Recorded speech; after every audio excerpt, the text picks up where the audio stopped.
Summer is just around the corner, and many families will be heading to the pool or beach.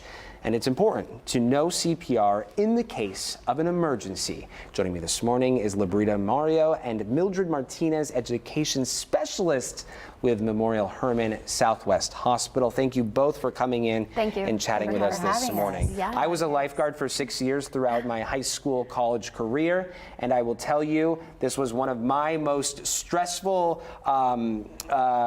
parts of the job, was learning CPR and staying up to date with CPR, only because at the time it was changing, which felt like every year.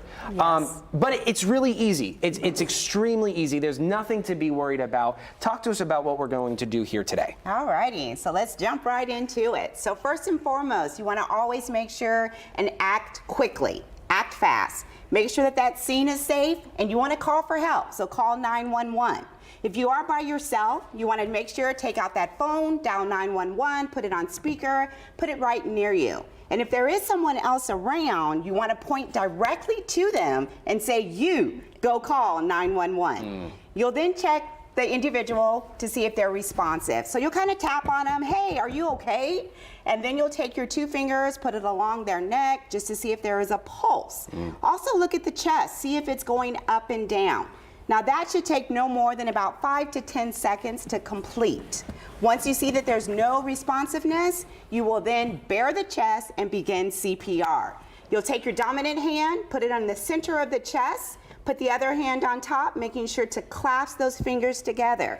Now you want to get close to the individual and lock those elbows. You want to press hard and fast at about 2 inches. You want to go at a rate of about 100 to 120 times per minute. And a good way to kind of remember the rate is to think about that song, Staying Alive from the Bee Gees. That hasn't changed. Yeah, that hasn't changed. Crazy in Love by Beyonce, or even Baby Shark. And you'll continue to do that until EMS arrives. So talk to us, are there differences between performing CPR on adults to that of children and infants? There's a difference with the infants and the adults. Okay. So you check the pulse on the infants on the brachial area, meaning right here on the elbow. And the way you do CPR on an infant is using your 2 fingers in your hand, wrap around the chest, and just push with your 2 fingers in the middle. For adults and children, the CPR should be the same. Remind us of ABCs. Is that still intact? Do we still go by ABCs? So you will always start CPR off with compression. So it's going to always be compressing. Okay. Okay, and then you will go into giving the breaths. Giving the breaths. For folks interested in getting trained in CPR, where can they go to do so?